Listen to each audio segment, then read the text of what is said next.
Beleza? Boa noite, pessoal. Estamos ao vivo. Bora lá. Muito bem, muito bem, muito bem. Vamos lá. Então, recapitulando aqui, estamos do que a gente falou ontem. Vamos lá continuar. A gente começou então a falar sobre o assunto de internet, né? Então a gente começou a falar sobre internet e a gente parou na parte de protocolos, né? Então a gente falou um pouquinho, só recapitulando rapidamente aqui o que a gente falou.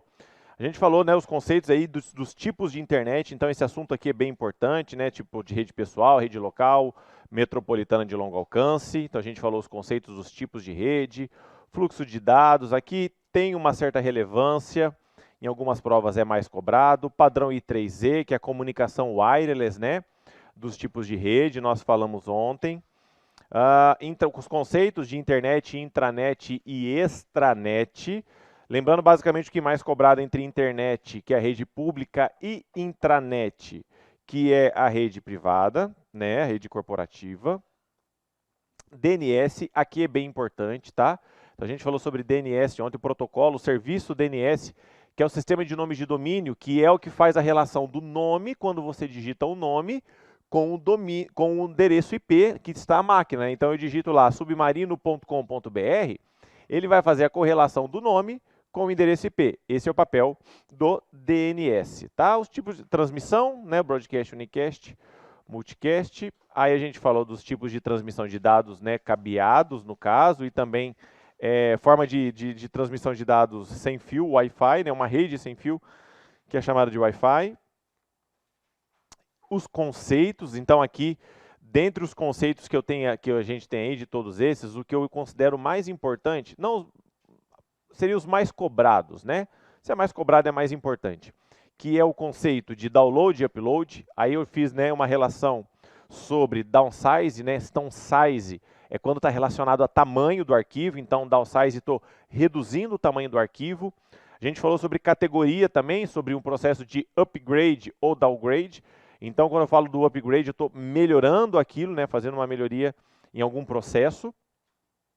Aí eu vou chamar a sua atenção também para o conceito de acesso remoto, os favoritos que nós falamos, o termo URL, que é o endereço único de localização. Então, se eu considerar, por exemplo, esse slide aqui, ó, esse cara aqui, ó, http://submarino.com.br.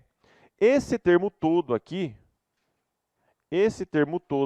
isso aqui tudo é o exemplo de uma URL. Então, aqui eu tenho o exemplo de uma URL, tá? Tudo isso aqui é o exemplo de um endereço de localização, tá? O endereço de localização, exemplo de uma URL. Aí, além da URL, arquivos cookies, que armazenam preferências de navegação do usuário. Então, a gente falou sobre arquivos cookies, então eles armazenam. Uma vez até caiu uma questão, acho que eu não comentei isso, falando que quando se relaciona com arquivos cookies, eu estou falando de mais privacidade para o usuário. Errado. Na verdade, o processo é inverso. Arquivos cookies são menos, menos privacidade para o usuário. Tá? E depois a gente falou um pouco sobre os navegadores, né? A gente começou falando, principalmente a questão entre a diferença de navegação privada e navegação anônima, né? Que quem usa o termo privada, privativa, é o Mozilla Firefox e o Internet Explorer, e quem usa o termo navegação anônima é o Google Chrome e o Microsoft Edge. Voz sobre IP, né? As características do serviço, né? VoIP é um serviço. Computação na nuvem, conceito de infraestrutura como serviço, plataforma, então infraestrutura quando eu vou armazenar algum serviço, né? Por exemplo, falei da Amazon, que você pode armazenar, hospedar lá a sua aplicação. A plataforma, quando eu vou desenvolver alguma coisa, quando eu quero desenvolver, né? Fazer o processo de desenvolvimento. E um dos mais utilizados que nós, né, usuários, mais usamos é o software como serviço. É quando eu já tenho aquele serviço pronto, como o Google Drive, Google Docs, e-mail, né, o Gmail, por exemplo, né, Netflix aí também, que é um serviço via web que a gente usa, está pronto, é só, né, clicar lá através de um site e eu assisto. Então, tudo que já está pronto para eu utilizar. Aí depois a gente falou do Big Data. A gente falou aqui, basicamente, o que é o conjunto de soluções tecnológicas que vai lidar com dados digitais. O que ele vai fazer com esses dados? Né? Ou melhor, ele vai analisar esses dados, ou seja, um grande volume de dados, de tipos variados ou não, vai me dar o retorno em grande velocidade, né? E aí a gente falou dos 3 Vs, volume, variedade e velocidade. E aí eu falei do quarto V, que é a veracidade, ou seja, os dados serem verdadeiros, e falei também do valor, né? Falei também do valor, que são os dados têm que ser relevantes, têm que agregar valor, né, à empresa. Então a gente falou no total de 5 Vs, tá? Volume, variedade, velocidade, veracidade e valor. Um pouquinho de conceito de Deep Web, Dark Web e Surface Web. E aí a gente falou sobre os protocolos, né? E aí eu até assinalei para vocês, assim, os protocolos realmente por exemplo, aqui, ó, a gente falou do HTTP, a gente falou do HTTPS, a gente falou do protocolo SSL, bem importante aqui. Falamos do protocolo IMAP, que é um protocolo de recebimento de e-mails. Falamos do protocolo, por exemplo, além do IMAP, né, falei do SMTP, que é envio de e-mails. Falei do POP, que é envio... Caramba, do POP, aqui, o do POP, que é envio de e-mails. Falei do FTP, que é o protocolo de transferência do quê? De arquivo, né? Quando a questão fala de arquivo. Aí vai estar falando do protocolo FTP. O protocolo Telnet, que é para o acesso remoto. O TCP e o DP, que são protocolos de transporte. O ARP, que faz a relação, né? Correlação do endereço da placa de rede com o endereço IP. Qual que é o nome do endereço da placa de rede? MAC address, endereço MAC, né? E paramos aqui para falar um pouco sobre o IP, né? O Internet Protocol, que é o protocolo de internet, que é o protocolo de rede, né? Nós paramos aqui para falar sobre o IP. Beleza? Então vamos lá. Então, falando sobre o IP, qual que é o papel do IP? O IP é a identificação, né? A gente falou bastante, que o IP é a identificação de um dispositivo na rede. A identificação. Então, como eu falei para vocês, um celular, né? Qualquer dispositivo que navegue, que possa se conectar a uma rede, ele possui um IP. Um celular, uma TV, um videogame, né? O computador, né? E qualquer dispositivo que vá se conectar. Muito bem. Se ele se conecta à rede, ele vai ter o endereço IP. Legal. No começo a gente usava, né? Ainda usa, tá? Perdão, mas só existia o IPv4. No começo da net aí, vamos falar aqui só IPv4. Então, o IPv4 ele possui uma estrutura, porque muitas das questões, 99% das questões é cobrado de IPv4. E não é difícil falar sobre IPv4. Basicamente, por exemplo, quando eu pergunto para você, gente, qual que é a estrutura de um CPF? Você vai falar, pô, Silvio, são 11 dígitos. Tá, mas eu falo, como que funciona esses 11 dígitos? Você vai falar para mim assim, pô, você tem 3 dígitos, ponto, 3 dígitos, ponto, 3 dígitos, traço, dígito, dígito. Então, quando eu falo a estrutura de um CPF, é isso aqui. 3.3.3, traço, 2 dígitos. Não é essa? Sim ou não? Então, quando eu penso no IPv4, eu pego mais ou menos nessa ideia. 3 dígitos, ponto, 3 dígitos, ponto, 3 dígitos, ponto, 3 dígitos aqui. Então, eu penso que são 4 grupos, 1, 2, 3, 4, isso é IPv4, tá? Estamos falando aqui do IPv4. São 4 grupos, deixa eu pegar outra cor. São 4 grupos. Tem caneta preta aí, velho? A preta tem caneta preta? Tá não, querido. Tá não. Não. Não, tranquilo. Sem erro. Tá? Então, quando eu falo de IPv4, são 4 dígitos. Tá? 4 grupos. Tá? Cada grupo, galera, cada grupo que você tem aqui, você vai ter números entre 0 a 255.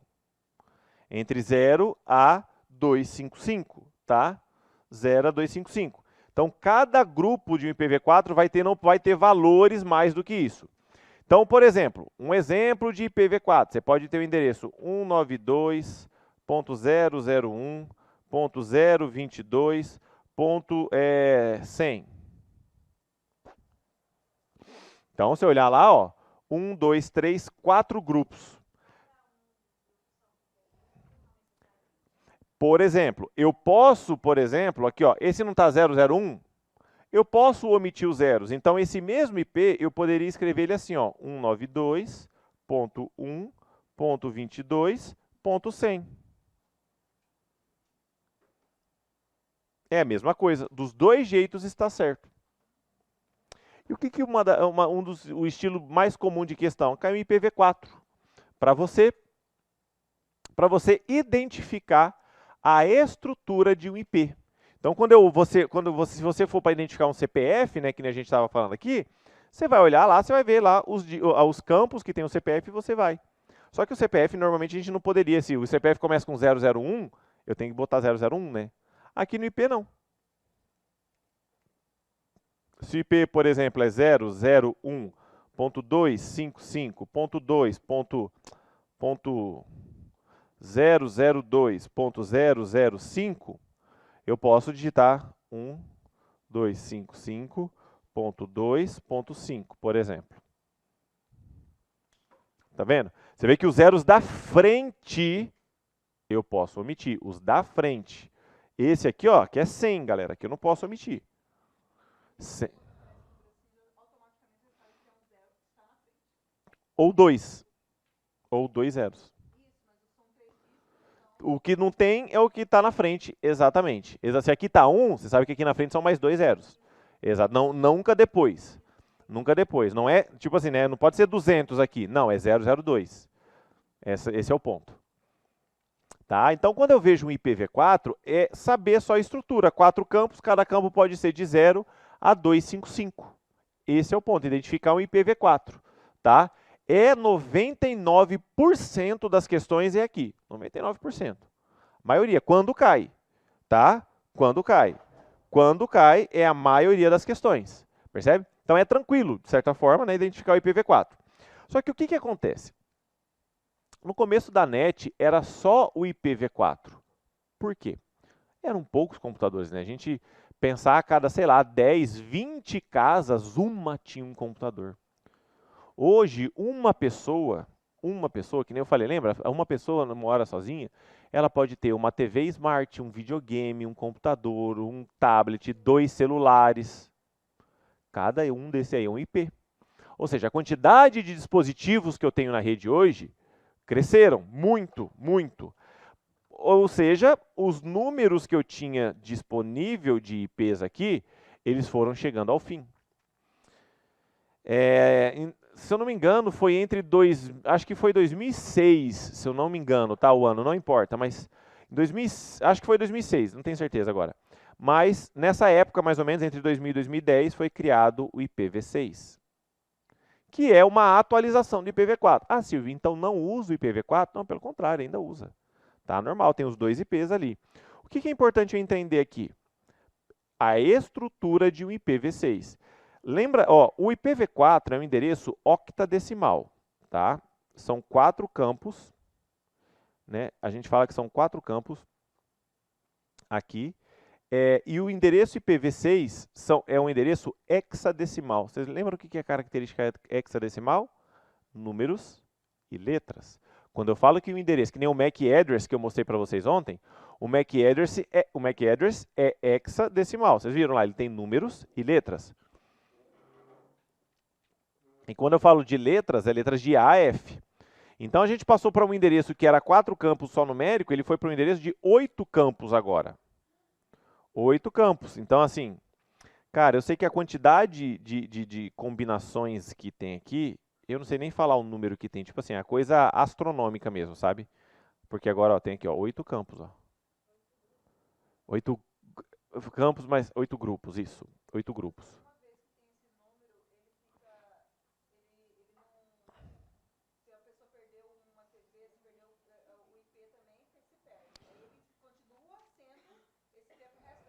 Não, não. Eu vou falar já, na hora que eu falar de DHCP, eu vou falar sobre IP fixo ou não.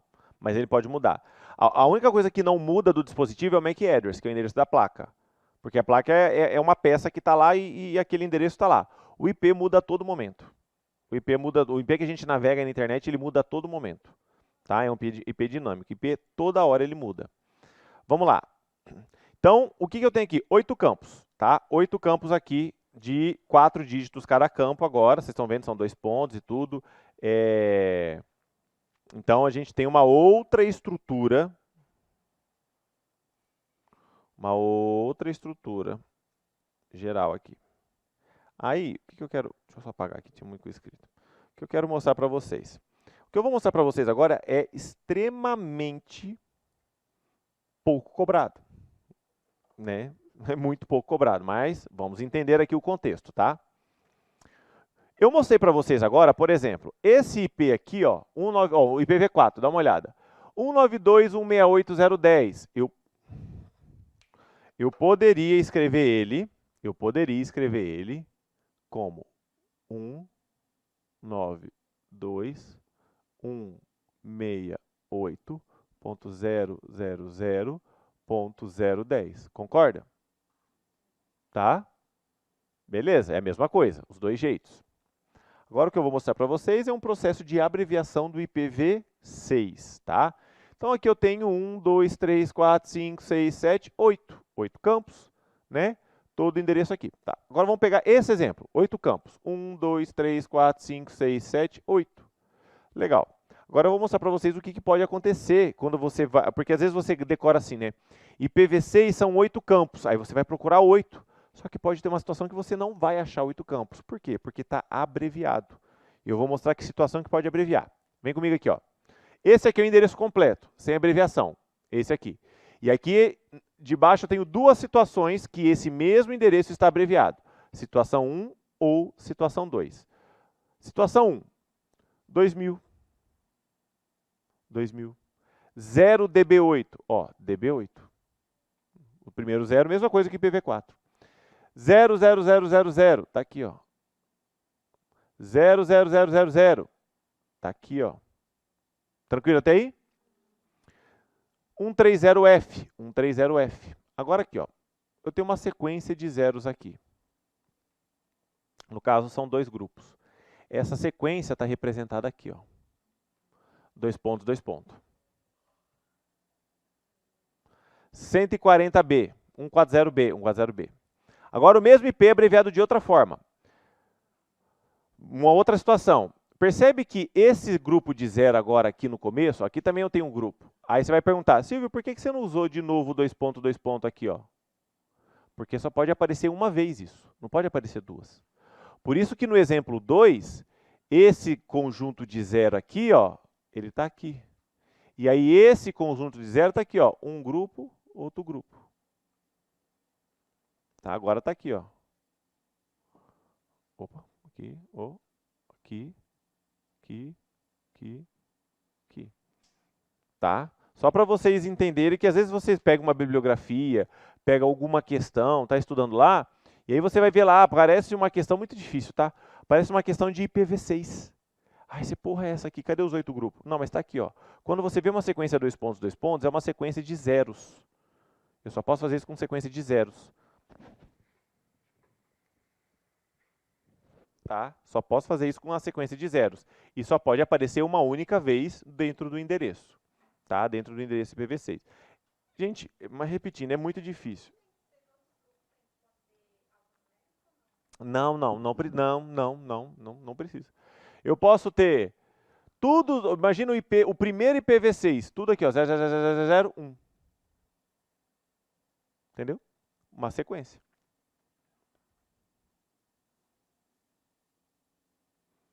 Então, assim, eu focaria, num primeiro momento aqui, para entender, né, o IPv4, seguindo o padrão que a gente falou, 4 grupos, 3 dígitos cada grupo. Cada grupo não pode ter entre 0 e 2, ou melhor, cada grupo deve estar entre 0 e 255. Aí tem um outro ponto. Classe de IP. Isso só vejo cobrar para a banca, a maioria das questões para a banca CESP, tá? A banca CESP é que eu vejo cobrar sobre classe de IP. Como que é cobrado isso em prova? Vou te mostrar aqui, ó. Como que isso é cobrado em prova. Por exemplo, você pega aqui, ó. 192.168.0.10. Tá vendo esse IP aqui 4? Quando fala de classe de IP é só de IPv4. Tá vendo? 192.168.0.10 aqui. Em que classe vocês marcariam que ele se encontra? tabelinha está embaixo aí, ó. Se fosse marcar, que classe você marcaria? A, B, C, D ou E? Tá aqui, ó. Qual classe vocês marcariam esse IP que está no exemplo aí que eu marquei?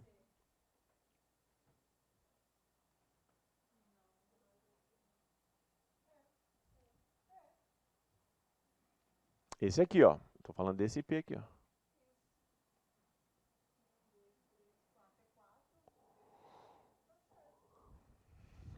Olha só. Os IPs de classe C não começa com 192? Vai até 223 o primeiro grupo, sim ou não? Esse IP não começa com 192? Então ele é classe C. É só isso que eu olho. Se o IP ele começa com 128, ele é classe B. Se ele começa com 0, de 0 até 127 no primeiro grupo, é classe A. Ele vai tirar o IP lá, o IP, por exemplo, 10.5.5.100. É. Que IP, que classe que é esse IP aqui?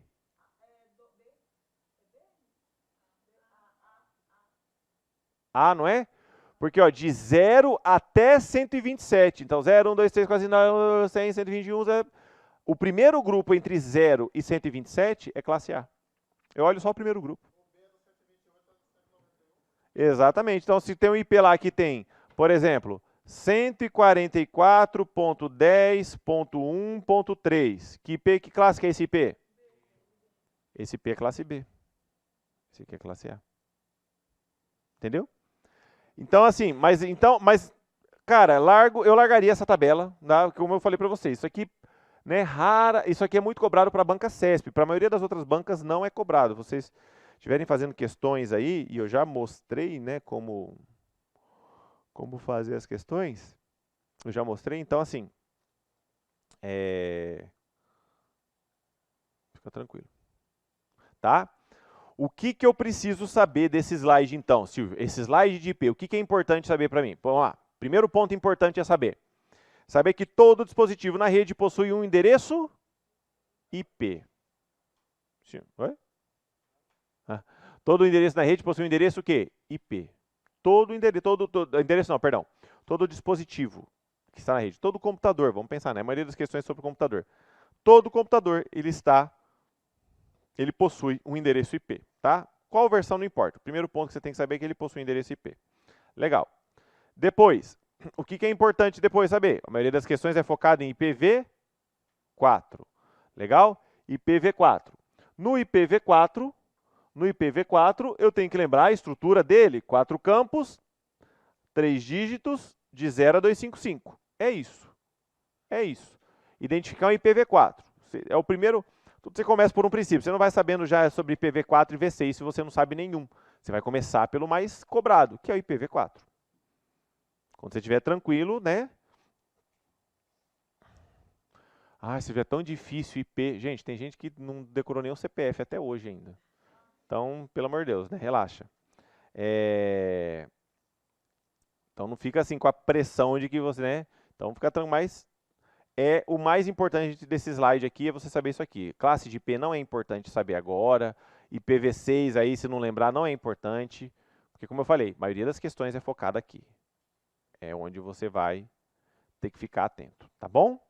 Vamos lá. Eu estava falando para vocês, então, que todo dispositivo tem um IP. Quando eu penso em computadores, tá? Em computador, basicamente funciona assim, ó. Você tem a sua casa,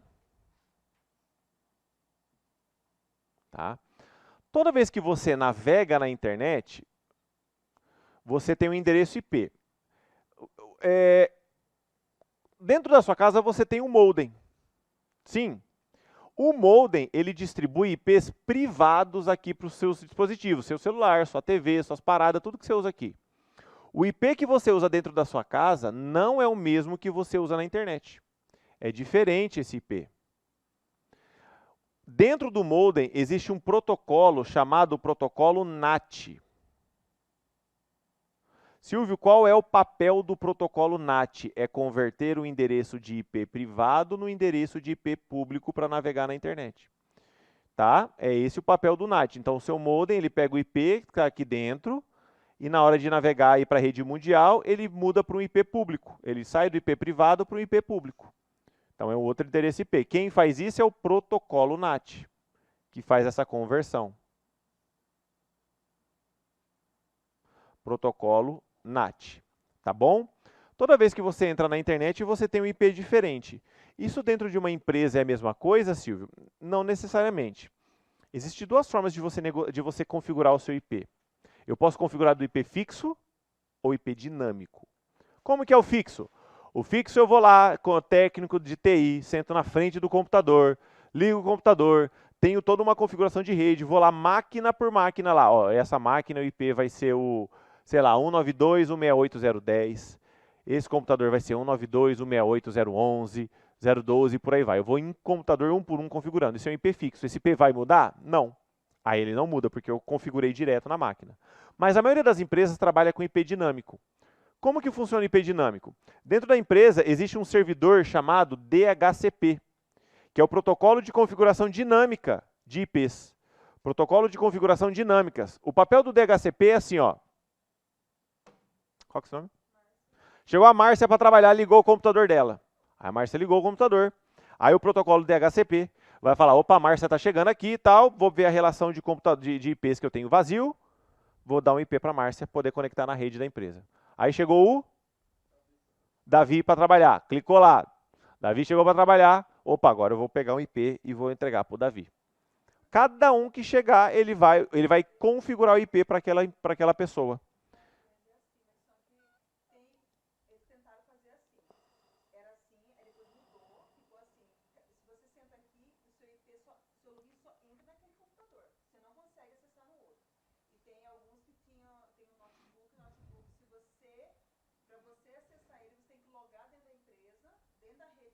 Sim, sim. É porque normalmente o login de empresa, ele é o login do computador é atrelado ao login da empresa e aí ele faz um logon só naquela máquina. Tá? Isso é uma tipo uma integração de usuário. No caso do IP, sempre normalmente o servidor DHCP, ele joga o mesmo IP para as máquinas, mas se ele precisar mudar, ele muda. O ponto é, se cair na sua prova perguntando sobre DHCP, eu tenho que lembrar dessa palavra dinâmica, ó, configuração dinâmica, tá? Sempre que falar assim, os computadores na rede e tudo mais, podem ser configurados o IP de forma dinâmica. Ah, configurar o IP de forma dinâmica, o protocolo que faz isso é o DHCP, né? É o DHCP que faz aí, ó. Olha aqui que ele fala, ó, distribui IPs para máquinas de rede, ó, distribui IPs para máquinas de rede. Esse é o papel do DHCP. Configuração dinâmica de IPs, tá? Então, como que a palavra dinâmica... Lembra que eu falei para vocês que quando fala, por exemplo, de FTP, provavelmente vai estar falando... Provavelmente não. Vai estar dentro ali da questão a palavra arquivo. Assim como quando falar de DHCP, vai estar na questão a palavra dinâmica, ou configuração dinâmica, ou IPs dinâmicos, alguma coisa do né, IPs dinâmicos. Então fica atento em relação, porque tem palavrinhas aí que eu consigo identificar cada item, tá bom? Esse é o lance.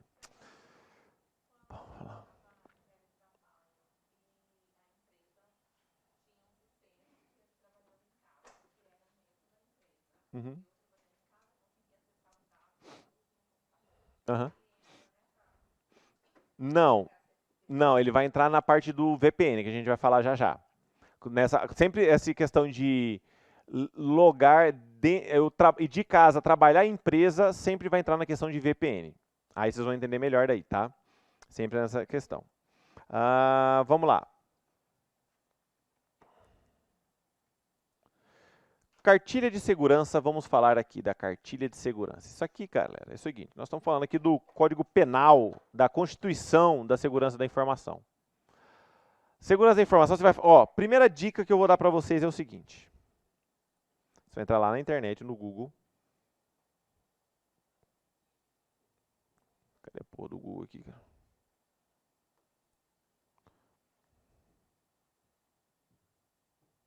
Aí. Você vai entrar no Google, aí você vai digitar assim, ó, lá para pesquisar lá, cartilha, segurança, download.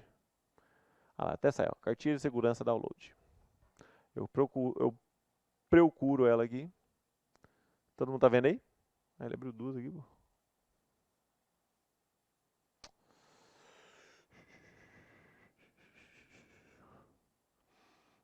Cartilha de segurança aqui, download. Deixa eu aumentar aqui um pouquinho. Tá aqui, ó. O primeiro resultado que já sai, ó. Cartilha, ó o site que ele está pegando. Cartilha CertBR, que é o mesmo site que eu estou falando aqui, ó. Cartilha de segurança PDF. Clica aqui. Vocês vão baixar essa cartilha, tá? Dá para aqui, você vai salvar ela. Vai carregar. E aí você vai chegar na cartilha de segurança da internet. Todas as questões eu vou mostrar depois para vocês aí em algumas questões que a gente vai fazer, que ele faz Ctrl+C, Ctrl+V do que está nessa cartilha. Por exemplo, vai cair lá uma questão. Vamos ver. Eu preciso ler tudo isso aí, Silvio? São 142 páginas? Não, bebê, relaxa. Vou te falar. As primeiras 10, por exemplo, é só sumário, do 11 aqui, ó. Então já... Por exemplo, vamos falar aqui, ó, Spyware. Spyware pode ser. A gente vai falar de Spyware. O que é o Spyware? É um programa projetado para monitorar atividades de um sistema e enviar informações coletadas para terceiros. Aí eu tenho aqui, o Spyware pode ser de forma legítima, pode ser maliciosa. Alguns tipos de Spyware específicos. O Keylogger, Screenlogger, Edgeware. Então aqui está falando Spyware. Quando eu venho aqui, por exemplo, em Worm, programa capaz de propagar na rede. Aí, ó, diferente do vírus, o Worm não se propaga por meio da inclusão de cópias de si mesmo em outros programas ou arquivos. Grava essa frase aqui, ó.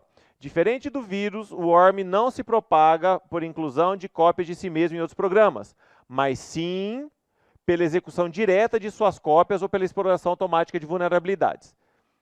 Basicamente, até cópias é o que você precisa saber para acertar qualquer questão sobre Spyware. É só isso aqui. Você não vai ler tudo isso aqui não, velho. É isso. Tipo assim, os 2 parágrafos. Agora, tá bom, quer ver? Ó, vou aqui em vírus. Viemos em Spyware. Vírus. Vírus é um programa ou parte de um programa de computador que se propaga inserindo cópias de si mesmo e tornando parte de outros programas. Então você está vendo que vírus, por exemplo, ele está falando que se torna parte de outros programas. Quando ele fala de worm, ele vai falar aqui, ó, não se propaga pela inclusão de cópias em outros programas. Agora vamos lá. Ah, tá. É aqui.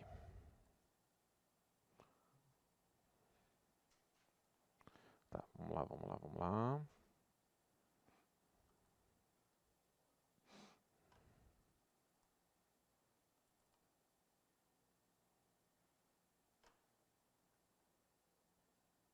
Meu Deus. Oh, cara.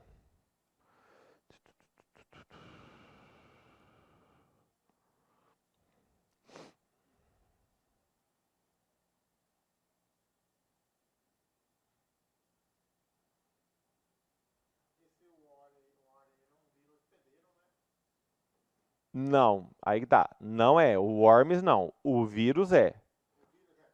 O vírus é hospedeiro, o Worms não. Quer ver? Ixi, Maria.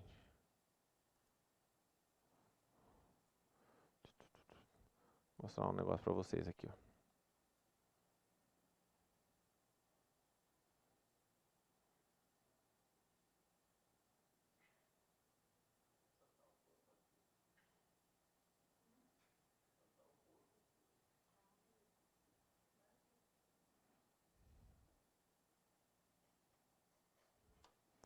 Oh, vai estar nas outras, peraí.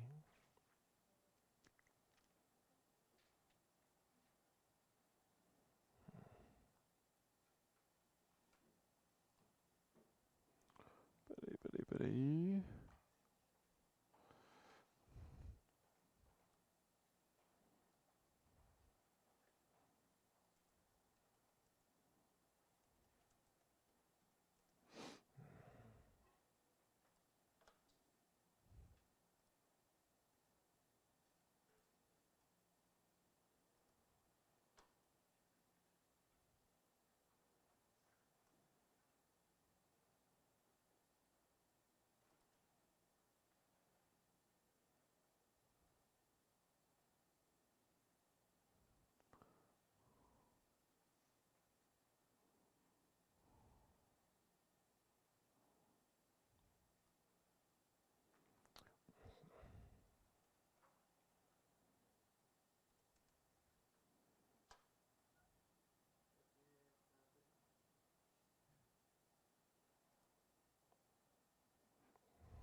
Aqui. Tem que pegar pegando um vídeo meu aqui, que eu pego uma questão. Eu vou dar uma pausa aqui só na questão para vocês.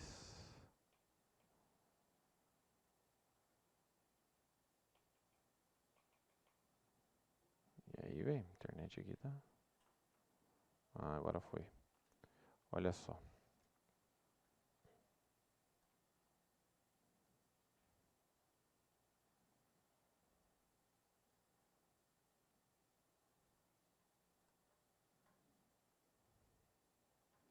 Aqui. Estou pegando essa questão aqui. Aí. Vou dar um pause aqui, mas eu quero mostrar a questão. Isso aqui é uma questão de prova, tá? Isso aqui é uma questão de prova. Deixa eu mostrar aqui para vocês. Isso aqui é uma questão de prova.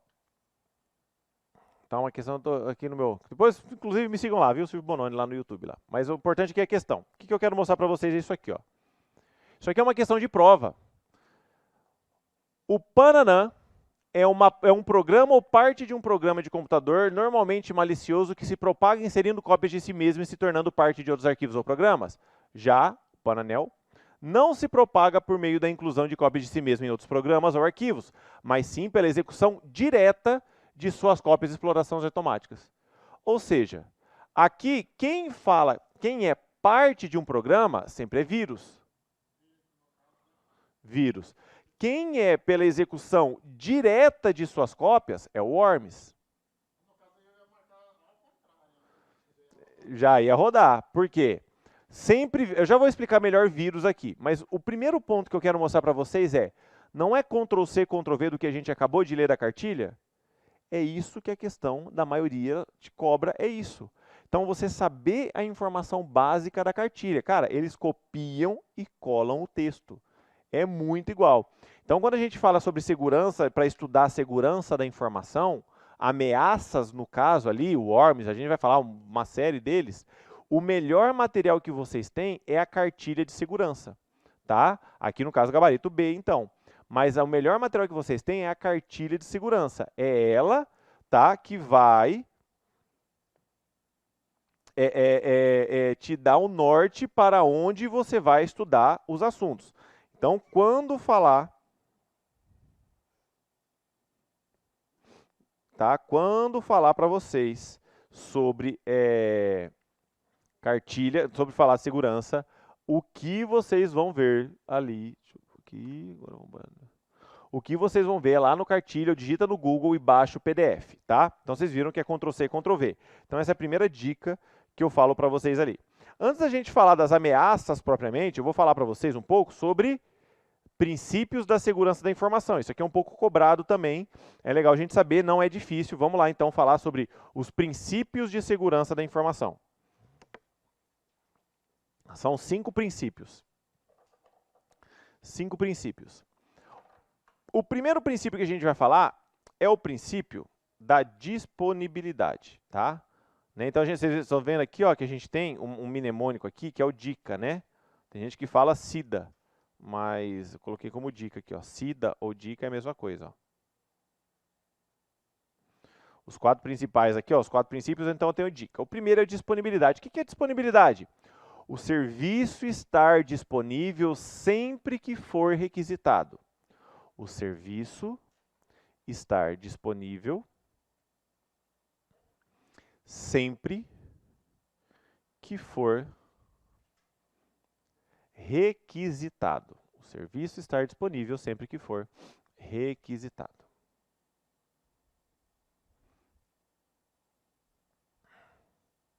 Como assim, Silvio? Imagina que você vai fazer sua inscrição no site do Enem, ou você vai fazer sua inscrição no site do concurso. Na hora que você digita lá o site do concurso, o site está fora do ar. Ou seja, o princípio da disponibilidade não foi cumprido, porque você precisava usar um serviço e ele estava indisponível quando você precisou. Então, isso é disponibilidade. O serviço sempre estar disponível quando foi requisitado. Próximo princípio é o da integridade. Integridade é a não alteração dos dados. Não alteração dos dados. Esse é o princípio da integridade, a não alteração dos dados, né? Não alterar o conteúdo da mensagem, da informação. Imagina, você está lá digitando, vai acessar seu banco lá, por exemplo, agência, conta, eles têm que te dar, né, senha, não pode ter alteração do conteúdo, o conteúdo que vai mandar para você, sem alteração. Contar às vezes, vocês nunca tiveram uma situação assim que a informação simplesmente sumiu da sua cabeça? Sabe uma coisa que você sabe muito? Sabe, você sabe o nome de uma pessoa, você esqueceu. Sabe, uma coisa, a sua senha do banco, todo dia você acessa o banco, mas um dia você vai lá, cara, fugiu a informação. Um dia eu estava dando essa aula aqui, e aí eu não tinha o slide, só que eu escrevia, né? Aí eu cheguei no quadro assim, galera, cheguei no quadro e peguei assim, ó, galera, vamos falar dos princípios e tal, eu coloquei D. O que é o D? A galera, falei, disponibilidade. Aí pá, expliquei. Falei, agora a gente tem o I. Pensa assim, sumiu o que é o I. Eu, caralho, o que é o I? Na minha cabeça aqui, né? I? E aí, galera, o que é o I? Aí todo mundo, não sei, porra, vocês não sabem o que é o I, cara. E eu não lembrava também o que era o I, tá ligado? Eu também não lembrava, eu tava aqui, vamos lá, gente, qual que é o I? E eu falei, caramba, cara, como assim você esqueceu o I? I, o quê? I? E não, rezando pra um falar, tá ligado? Tipo, é isso aí, lembrei, é isso aí, tá ligado? E ninguém falou o I. Aí eu falei, vamos pro próximo então, vocês não estão sabendo, vamos ver o outro então. Aí fui pro C, tá ligado? Aí os outros lembravam. Aí fui falando, e a galera falando, aí eu catei o celularzinho, né? Falei, vai, aí, ó, confidencialidade, anota aí. A galera foi anotando e eu, princípios da segurança, aí, integridade, falei, caralho, integridade. Aí falei do C, falei do A, falei, agora anota o I, galera, vocês não sabiam, né? O I aí, ó, entendeu? É a tática, né? Mas não foi isso aí, não. Não, isso aí não é. Mas faz sentido, desse dia foi. Eu catei assim, ó, digitei pra galera, catei o celular, aí aqui, ó, anota aí. E fingi que tá respondendo uma mensagem importante aqui, né? A galera pegou, falei aí, ó. Integridade lá, cara, mas fugiu, na mente, fugiu total, total, total, total. Integridade, isso é a não alteração dos dados, né? Vamos lá, aí daí em diante eu passei a colocar o nome completo aqui para não ter risco, né? Mas fugiu, aquele dia eu não sei, fugiu total. 10 anos falando um negócio e um dia sumiu da cabeça. Confidencialidade. 10 não, 15, né? Confidencialidade, são os dados... O que é confidencialidade? São os dados confidenciais, sim, mas vai um pouco além dos dados confidenciais. A confidencialidade quer dizer o quê? Que os dados vão estar disponíveis para quem tenha acesso àqueles dados. Né? O dado confidencial é estar disponível para todo mundo, menos, óbvio, né, para quem tenha acesso àqueles dados. Confidencialidade. Autenticidade, autenticar, né, comprovar a identidade. Autenticidade é comprovar a identidade. Por exemplo, né, autenticidade, biometria, lá quando você vai bater o ponto, digitar a sua senha, essas coisas. Comprovar a sua identidade. Não repúdio pode ser chamado também da irretratabilidade.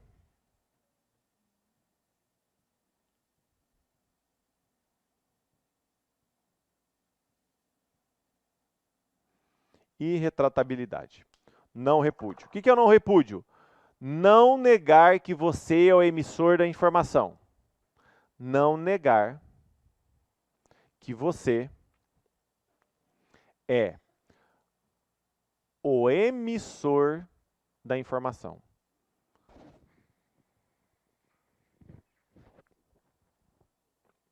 Por exemplo, tá? A assinatura digital, mas a mesma coisa se aplica, por exemplo, quando você vai num cartório e reconhece firma da sua assinatura. É o mesmo princípio do não repúdio. Reconhecendo firma, você está falando, cara, estou garantindo, não tem como negar que não sou eu. Está reconhecido firma aqui, está comprovado que eu sou o dono da assinatura. Ah.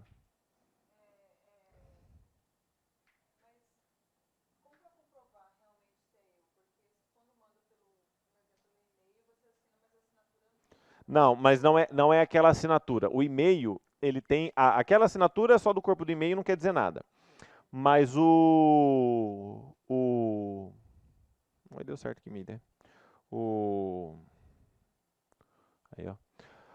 Dentro do e-mail existe um serviço lá que é a assinatura eletrônica, que vai gerar um código único para você. É tipo uma senha para você mandar um e-mail.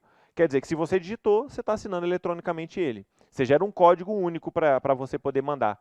A assinatura eletrônica não tem nada a ver com aquela assinatura que fica no corpo do e-mail. Aquilo ali é só parte do texto. A assinatura eletrônica é um código que vai ser gerado.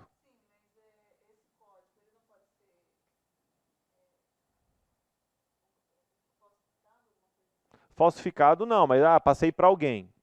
Aí complica. Aí, tipo assim, você passou a sua assinatura eletrônica, a pessoa vai lá mandar.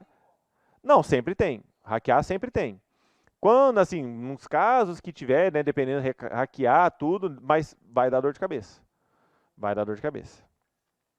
Tá? Então aqui a gente tem os 5 princípios da segurança da informação. Tá? Isso aqui é um pouco cobrado, e o que é cobrado é justamente em cima do que eu estou falando para vocês. O que quer dizer cada princípio, tá bom?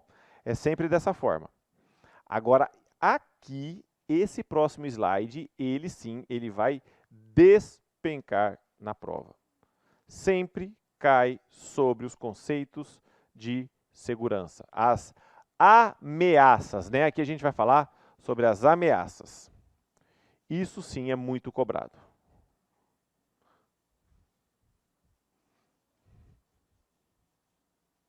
Isso aí é mais importante isso aí do que os princípios.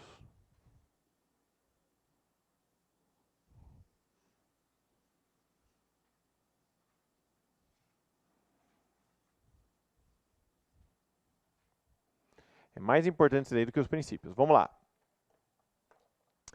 Bom, primeiro ponto aí que eu quero falar para vocês é o conceito de malware, tá? O conceito malware é um conceito geral, tá? Isso aqui é um conceito geral. O que quer dizer malware? Quer dizer um código malicioso, tá? O malware é um programa que é algum programa de computador que é uma ameaça. Por isso que a gente chama de código, que é um programa, né? Código quer dizer programa. Código malicioso.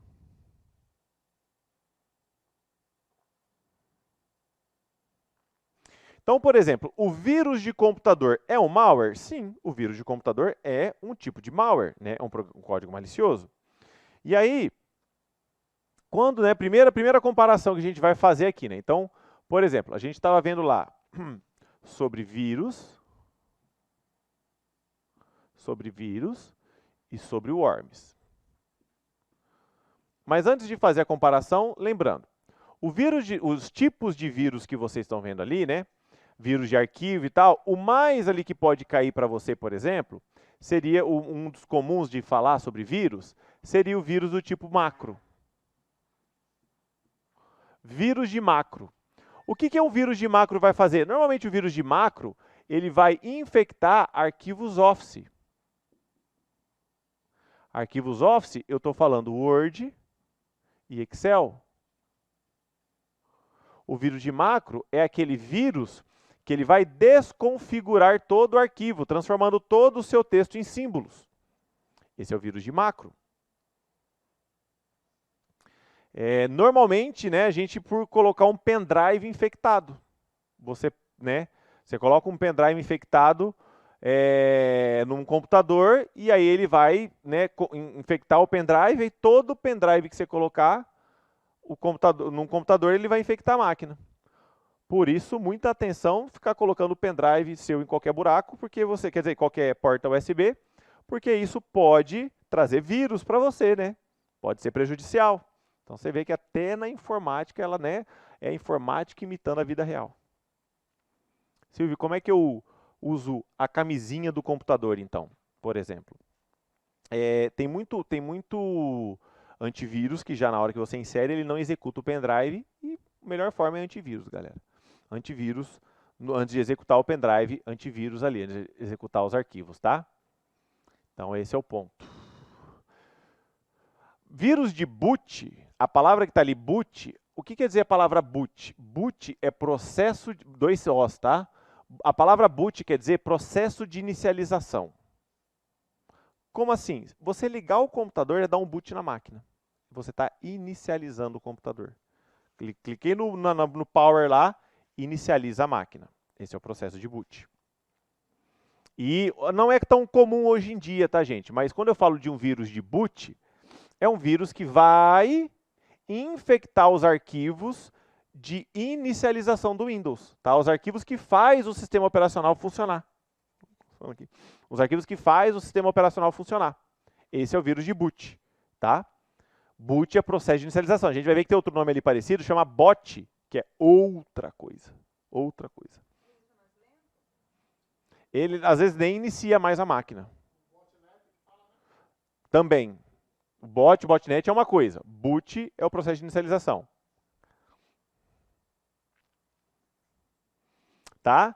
Então, quando eu falo de vírus, quando você pensar em vírus, como é que você não confunde vírus com worms? Sempre pense em vírus de pessoa.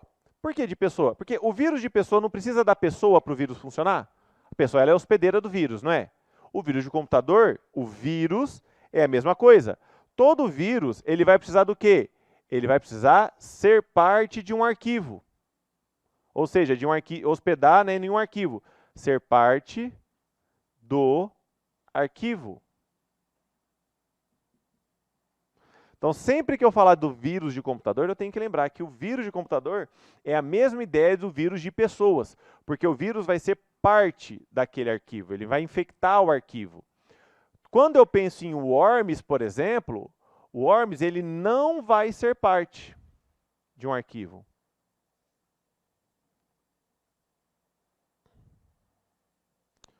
Mas vai funcionar através da execução direta.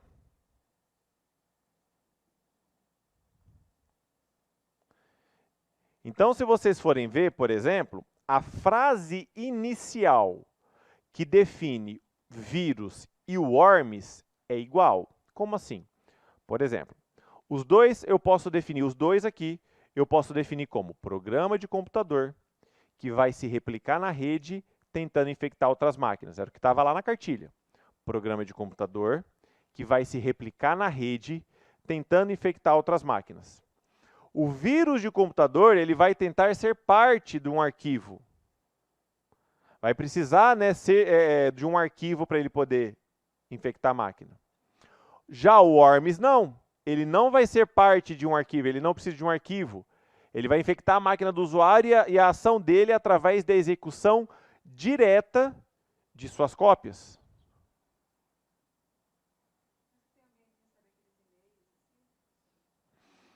Normalmente,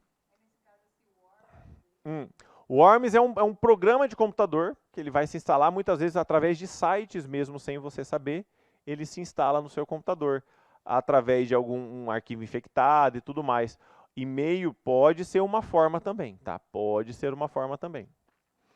E aí, a questão vai bater justamente da forma que eu mostrei agora há pouco para vocês no vídeo.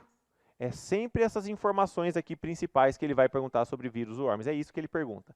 Maioria das vezes é isso, a diferença entre vírus e worms. Um tem que ser parte de um arquivo parará, precisa de um arquivo hospedeiro, tarará, tarará. Já o worms funciona através da execução, vai tentar infectar outras máquinas, né? Vai tentar, mas vai funcionar através da execução direta de suas cópias. Ponto. Legal? Tudo bem? Então a gente tem aí, beleza? Tem esses dois aí. Ponto. Vamos lá. Cavalo de Troia ou Trojan, né? O cavalo de Troia ou Trojan, tá aqui. Qual que é a ação do cavalo de Troia ou do Trojan, que é a mesma coisa? Vai executar uma ação,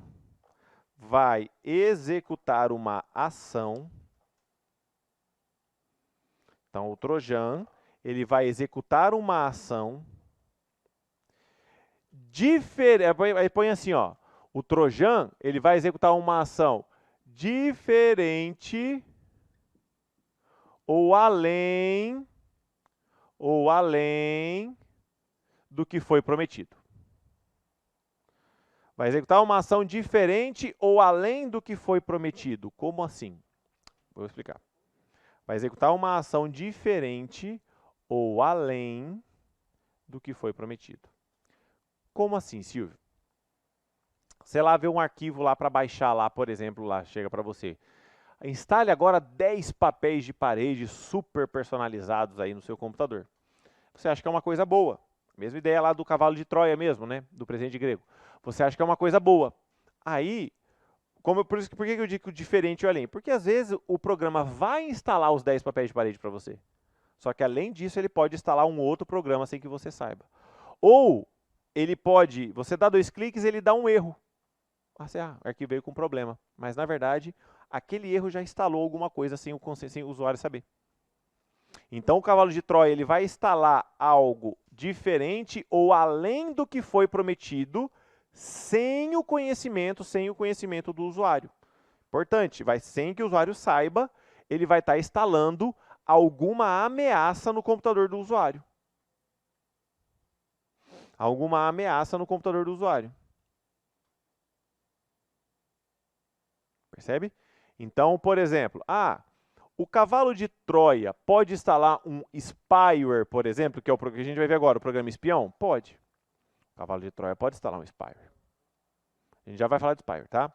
Mas pode. O ponto é, pode.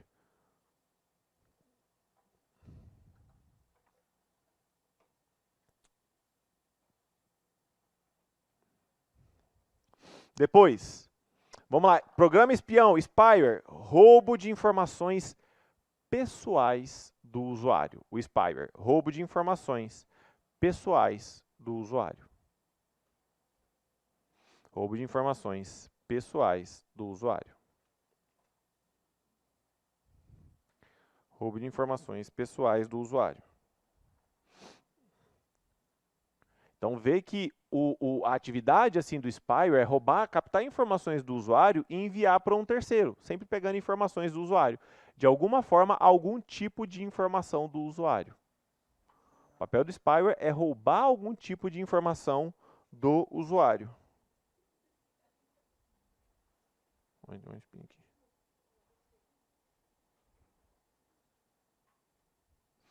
Tá? Esse é o foco, roubo de informações pessoais do usuário. Aí, eu posso dizer, por exemplo, né, a gente tem, por exemplo, aqui o spyware, né, que é o programa espião.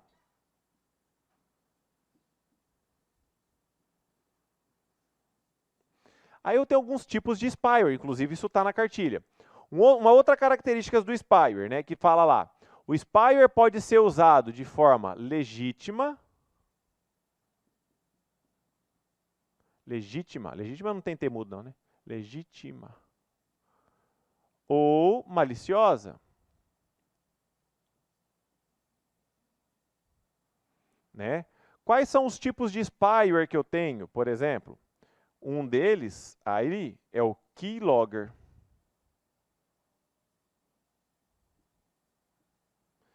Então, se a prova falar que keylogger é um tipo de spyware que pode ser usado de forma legítima ou não, tá certo? Tá certo. Keylogger é um spyware que pode ser usado de forma legítima ou não. Keylogger vem de keyboard, de teclado. Ou seja, o keylogger vai criar um relatório de tudo que é digitado no teclado do usuário. Olha o perigo, aí não tem navegação anônima que salva você. Poxa, Silvio, naveguei anônimo lá, abri o relatório, tinha um negócio do teclado, era só X para todo lado que eu digitava lá. Pois é. Calma, cara, você está muito afoito. Calma que nós vamos chegar lá. Calma, nós vamos... Não, mas calma, Jovem, calma. Tem um tempo. Você está querendo instalar o keylogger para alguém já aí, você está querendo pegar alguém ali. Hã? Tá. Uma vez eu explicando a aula keylogger, aí a moça, mas como é que instala? Eu falei, você pode ir no Google lá, você baixa. E como é que desinstala? Não sei o quê. Mas... acabei de explicar, ela pegou e foi embora. Aí eu falei, rapaz do céu, ou ela tá com medo, ou ela foi uma arapuca, entendeu? Aí antes do cara chegar lá, ela já vai estar lá esperando ali, ó, olhando o cara mexendo no teclado ali. Você não vai digitar nada aí não? Entendeu? Keylogger, então, dá para instalar no computador? Dá. Uma vez a aluna queria, perguntando quanto que eu cobrava para instalar. Eu falei, não faço esse serviço, moço. Se essa treta se resolve sozinha aí, tá? Depois vai falar, a culpa é de quem? Professor de informática lá, que instalou isso aqui pra mim, ó. Vocês estão vendo online aí, ó? Vocês estão vendo? Vai procurar no Google aí, não. Aí o problema... Oi? Tem, pô, sempre tem. Ah, onde, cara? Sempre tem. E tem, não tem aí, jogador? Aí, ó. Viu? Viu? 55 aí, ó. 55 vendo online aí, informática. Galera aí, ó. Estuda porque a concorrência tá forte. Aí, ó. Tô falando aí, ó. Você entrou enganado, nem sabia que era aula hoje. Aula de quê? Eu falando que loga, história isso aqui, gente. História de Mato Grosso hoje. Olha só. Aí você vai instalar junto com o Keylogger, você vai instalar o Screen Logger. Ah, aqui não tem, aqui é foda. Porque daí aqui, ó, Screen Logger. O Screen Logger, ele tira a foto da tela do computador. Aí não tem jogador. O Screen Logger vai tirar foto. Opa.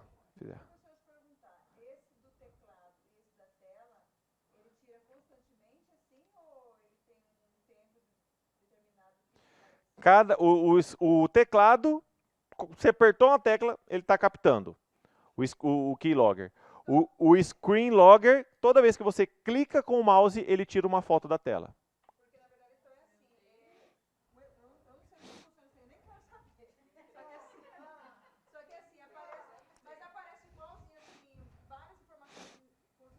Não tem gente que usa aqueles...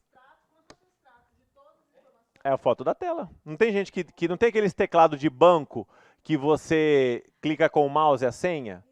É mesmo. Então, você clicou num lugar, ele tira uma foto da tela mostrando onde é que está o mouse. Mas de várias maneiras é perigoso aqui. Tanto para sua conta bancária quanto para sua vida também pode ser muito perigoso, entendeu? E a pergunta que todo mundo sempre pergunta. Você quer perguntar, meu bem? Não tem para celular, se é isso que você quer saber. Fica tranquila. Não se preocupe, não se preocupe. Pode falar, tô brincando.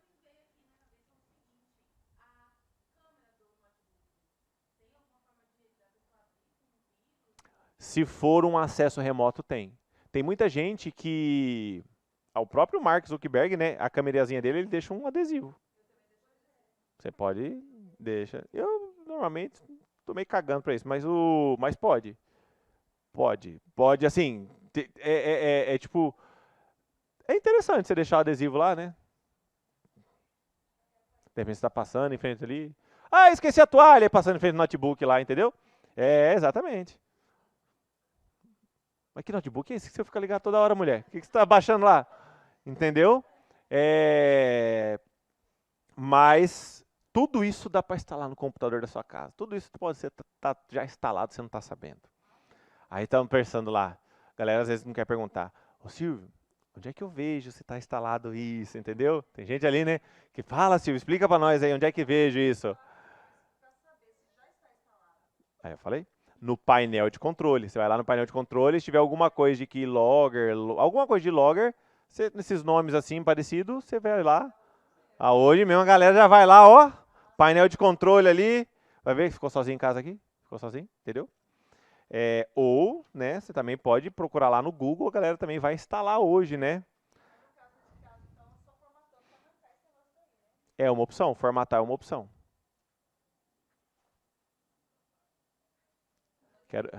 Eu quero, não adianta você navegar anônimo, mas está captando tudo do teclado lá de repente. Acho que vai ter uma galera que não vai voltar depois do intervalo. Eles podem ser de forma maliciosa ou não, porque uma empresa que usa um keylogger é permitido? Se o computador é da empresa, ela pode ter um keylogger instalado. Exatamente. Vai ter uma galera que não vai voltar depois do intervalo, velho. Vai ter uma galera que vai preocupado pra casa assim, ó. Tá aqui, ó. Você vê aqui, ó. O pezinho tá esperando, mas não é 8h20, não é 8h20, ó. Né? Olho negro, né? Ah, dor de barriga, porra nenhuma, tá com meio medo, ó, suando frio já, ó. Se é que tá instalado, chegar em casa primeiro, já vou instalar. Já é o garante já.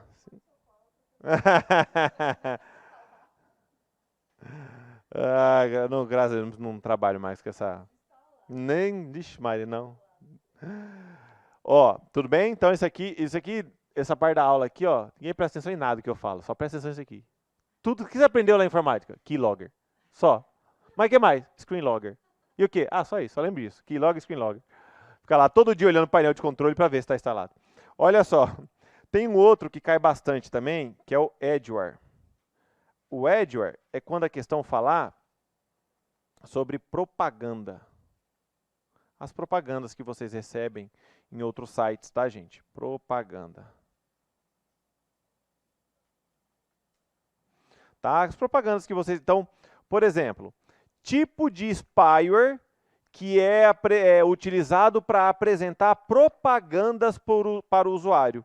Tipo de spyware que é utilizado para apresentar propagandas para o usuário. Edgeware. Edgeware é o tipo. Então, os 3 tipos de spyware, galera, são esses. O screenlogger, o keylogger e o Edgeware, tá?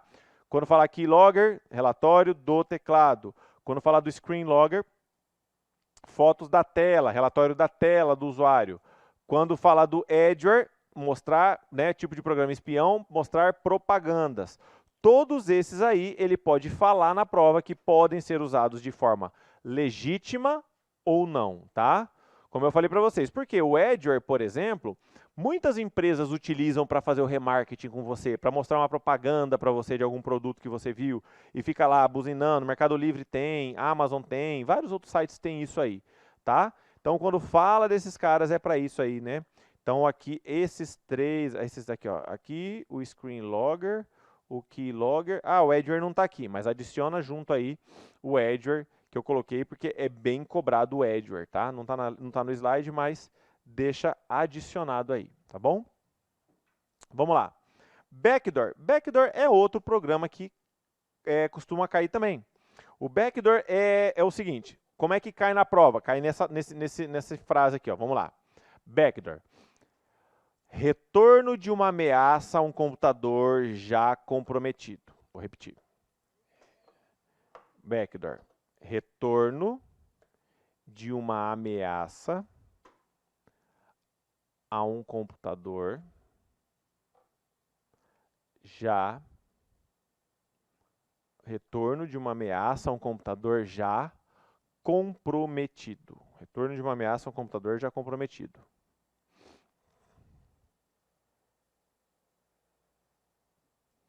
Retorno de uma ameaça a um computador já comprometido.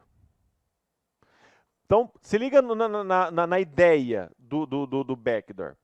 O backdoor, na verdade, é uma ameaça que já está no computador do usuário. E ele vai facilitar o retorno de algum tipo de invasor. Então, é mais ou menos o cara que está segurando a porta aberta para o outro entrar. O backdoor, esse é o papel. Uma outra coisa que aparece às vezes nas provas também é falha na porta dos fundos. Tá? Falha na porta dos fundos. Sobre backdoor ainda. Então, mas o que mais aparece na prova é o retorno de uma ameaça a um computador já comprometido. Ou seja, ele vai facilitar a invasão, ao retorno, alguma ameaça para aquela máquina lá. Por isso que fala o computador já comprometido, porque o próprio backdoor já está comprometendo ele. O próprio backdoor já está comprometendo ele. Falha na porta dos fundos.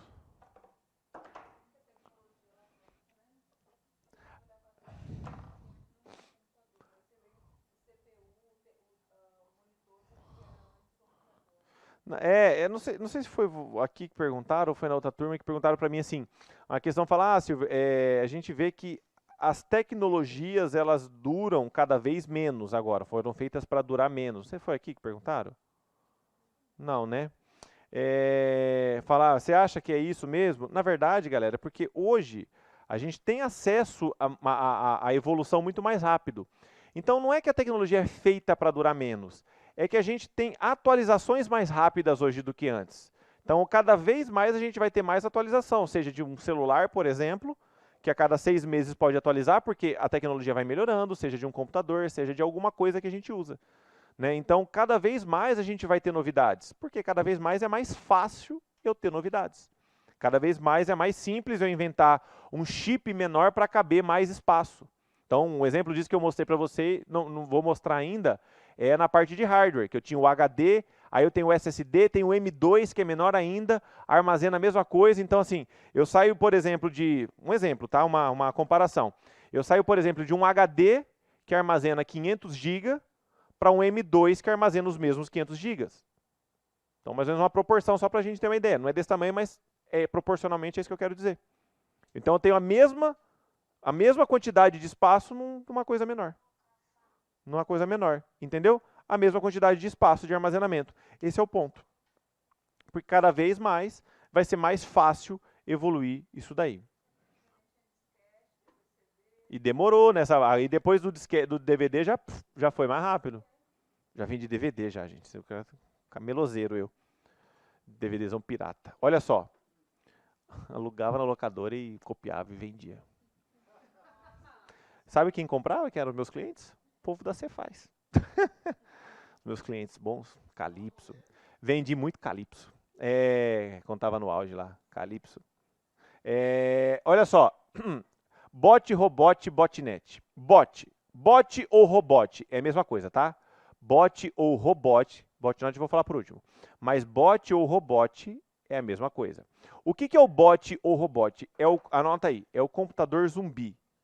Tá? O computador controlado por um terceiro, computador zumbi, computador escravo, controlado por um terceiro. Tá? O bot, então, né, é o computador zumbi. Pode falar o computador escravo. Que é o quê? Que é um computador controlado, bot ou robot, né? Que é um computador controlado por um terceiro.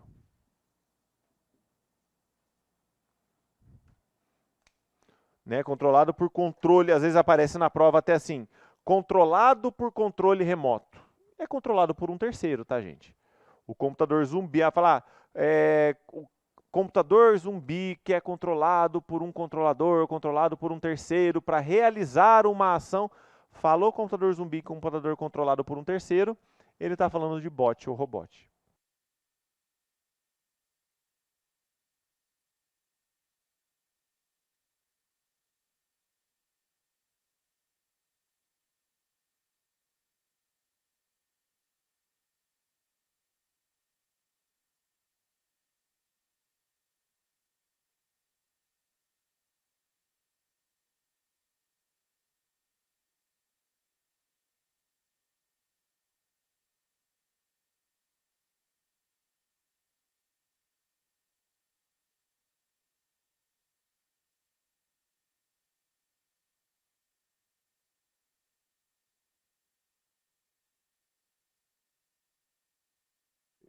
Oi, aí voltou.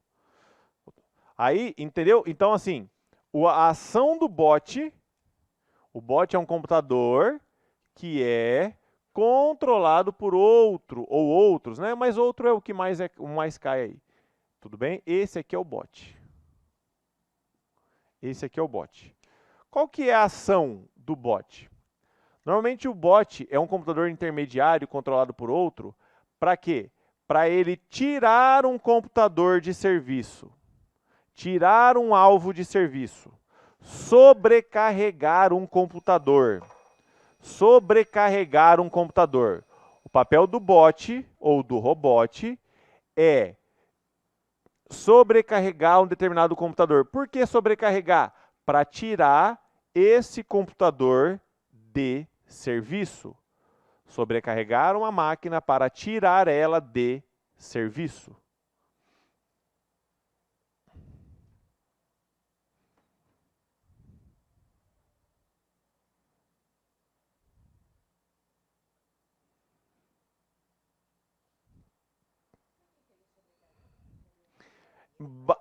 Basicamente, quando você fala em sobrecarregar o serviço, o computador, toda vez que você acessa uma máquina, você faz uma pesquisa no Google, você acessa um site de inscrição, vocês estão solicitando um serviço. Os bots, eles são programados para ficar enviando requisições, ele fica mandando informação e o computador fica gerando processamento. Se eu sobrecarrego esse cara com muito processamento, ele pode travar e sair do ar. Aconteceu recentemente aí com um site do governo. Só que normalmente não é um computador só que faz quando o computador ele é muito grande. É o que a gente vai falar já já de botnet, tá? Mas o propósito é esse, ele fica enviando requisições para essa máquina e sobrecarregando o processamento dela. Essa é a ação. Isso, essa é basicamente a ação do bot. Tá bom? E a gente... É que é a mesma coisa, né? Bot e robot quer dizer a mesma coisa. Isso, é outra coisa. Botnet é outra coisa. Beleza? A gente volta já já.